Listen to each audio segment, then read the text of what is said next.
দুপুর বন্ধুরা, আজকে একটা নতুনত্ব রান্না নিয়ে চলে এসেছি। আমরা তো এঁচোড়ের অনেক রেসিপি খেয়েছি, এঁচোড় চিংড়ি, এঁচোড়ের এমনি তরকারি, ডালনা, অনেকে আবার এঁচোড় দিয়ে চিকেনও করে, এঁচোড় দিয়ে হাঁসের ডিমও করে। তবে আজকে আমরা করছি এঁচোড় দিয়ে মুরগির ডিমের ডালনা বা কষা। তো প্রথমে নুন হলুদ মাখানো ডিমটা হালকা করে ভেজে তুলে রাখবো। এখানে বন্ধুরা ডুমো ডুমো করে কাটা এঁচোড় সেদ্ধ করা আছে, মাংসের মতন আলু কাটা আছে, ফোড়নে রেখেছি তেজপাতা, গোটা গরম মশলা, পেস্টে আছে আদা রসুন পেঁয়াজের পেস্ট। আর আমার একটা স্পেশাল মশলা তো কড়াই থাকে, শুকনো লঙ্কা, জিরে, গোটা ধনে, গোটা গরম মশলা, তেজপাতা সমস্তটা আমি একটা পেস্ট করে রাখি। তো বন্ধুরা প্রথমে ডিমটা লাল লাল করে ভেজে তুলে রাখবো। ডিমটা আমার হালকা লাল লাল করে ভেজে নিয়েছি।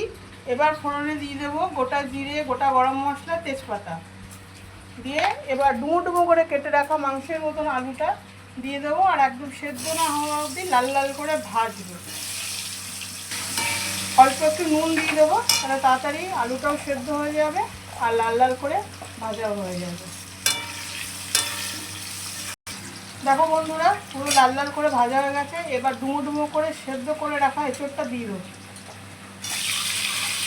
এঁচোড়টা আমার সেদ্ধ করা আছে, তাই একটু তেলে নেড়ে চেড়ে পেঁয়াজ, আদা, রসুন এই মশলাটা দিয়ে ভালো করে কষাবো। দেখো বন্ধুরা পেঁয়াজ, আদা, রসুনের পেস্টটা দিয়ে দিলাম। এবার যতক্ষণ না পেঁয়াজের ভাজা একটা গন্ধ ছাড়বে ততক্ষণ এটা তেলে ভাজা ভাজা করে নিতে হবে ভালো করে। আমরা এঁচোড়কে অনেকে গাছপাঠা বলি, ওই জন্য এই রান্নাটা পুরো মাংসের মতন খেতে লাগবে। এবার যে মশলার পেস্টটা দিয়েছিলাম ওটা দিয়ে দিলাম।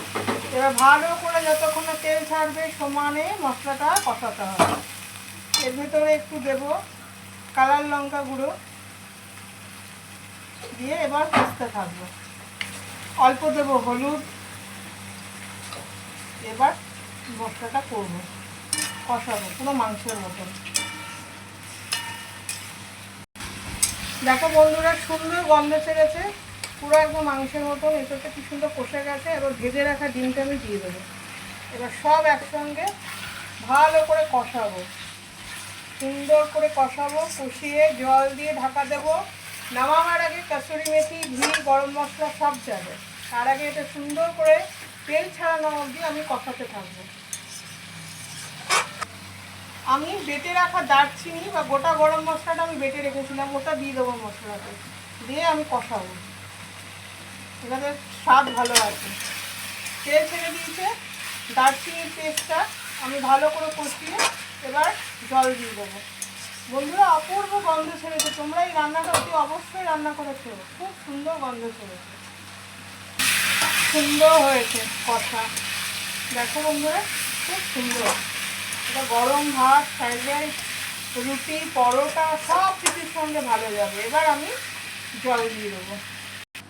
এবার জল দিয়ে দিলাম, এবার ঢাকা দিয়ে দেবো। যে এটা কষা কষা হয়ে যাবে তেমনি কসুরি মেথি, ঘি, গরম মশলা দিয়ে নামিয়ে দেবো।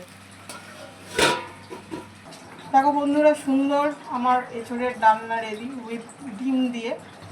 এটা আর একটু ঝোলটা কষা হবে, মানে একটু কমবে। তার আগে আমি দিয়ে দিলাম কসুরি মেথি, দিয়ে দিলাম আর দিয়ে দেবো গরম মশলা গুঁড়ো। যেহেতু আমি একটু বাটা দিয়েছি ওই জন্য বাটাটা দেবো না।